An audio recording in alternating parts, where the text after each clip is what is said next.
Deuxième vidéo. Avant de lancer la programmation par Arduino, on va commencer par le branchement de nos câbles.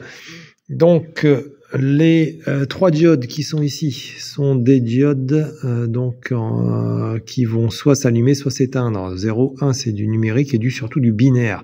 Binaire, ça veut dire en anglais digital.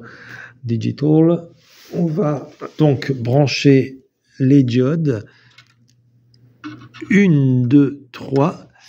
Donc la diode avec les fils verts qui est branchée en parallèle de celle-ci sur le port. Alors là on a fait lequel?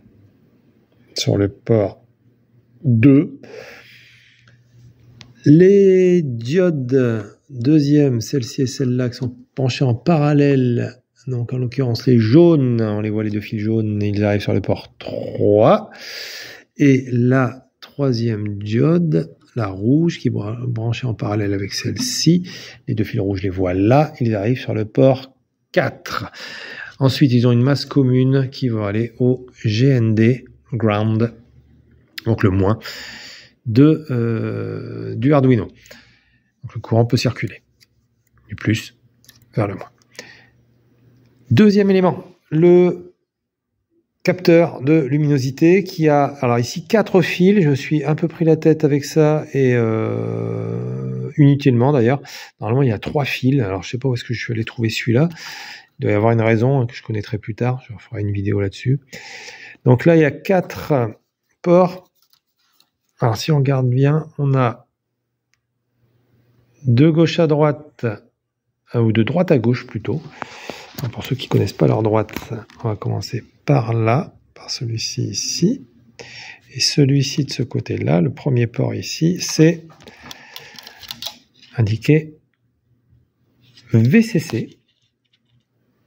Ouais, ici, VCC, c'est-à-dire courant continu, donc l'équivalent du 5 volts. Ce fil-là, quand on le suit, il va être branché sur le port 5 volts, juste ici. On ne voit pas parce qu'il est caché par le fil. Deuxième port, on continue toujours de la droite vers la gauche, GND. GND, c'est le ground, le moins dont on parlait tout à l'heure. Alors on aurait pu le faire arriver au même endroit qu'ici pour les diodes, mais bon, on a un deuxième port ground, donc on va le brancher sur le deuxième port ground, ça va éviter les embrouilles et les emmêlages de câbles.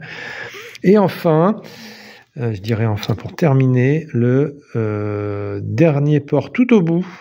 Je vais passer le D0, parce que le D0 c'est un port numérique.